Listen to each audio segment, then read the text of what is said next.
अस्सलाम वालेकुम नाजरीन, आप देख रहे हैं पीटीएन न्यूज और मैं हूं आपकी होस्ट कुरातुलैन। शामिल करते हैं आज की अहम खबरें।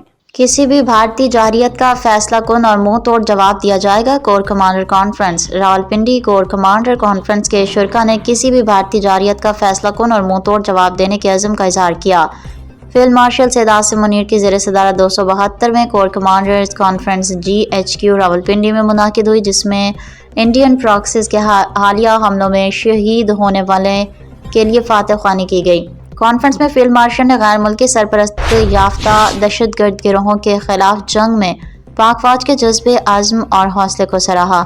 हालिया सैलाब के बाद शहरी इंतजामिया के साथ मिलकर इमदादी कार्रवाइयों के दौरान उनकी खदमात की तारीफ की। इस मौके पर कोर कमांडर कॉन्फ्रेंस में जारी इंसदाद दहशतगर्दी ऑपरेशन, उभरते हुए खतरात और अमली तैयारी का जामिया जायजा लिया गया। कॉन्फ्रेंस के शुरा ने कहा कि मुसल्लह अफवाज पर हर शोबे में पाकिस्तान दुश्मनों के मज़मूम अज़ाइम को नाकाम बनाने के लिए हम वक्त तैयार हैं। दहशतगर्दी और जराइम के मौजूदा गठजोड़ को बाद सियासी मफादात की सरपरस्ती हासिल है। न्यूज स्टूडियो से फिलवक्त के लिए इतना ही। मज़ीद खबरों और अपडेट से बाखबर रहने के लिए देखते रहें PTN न्यूज।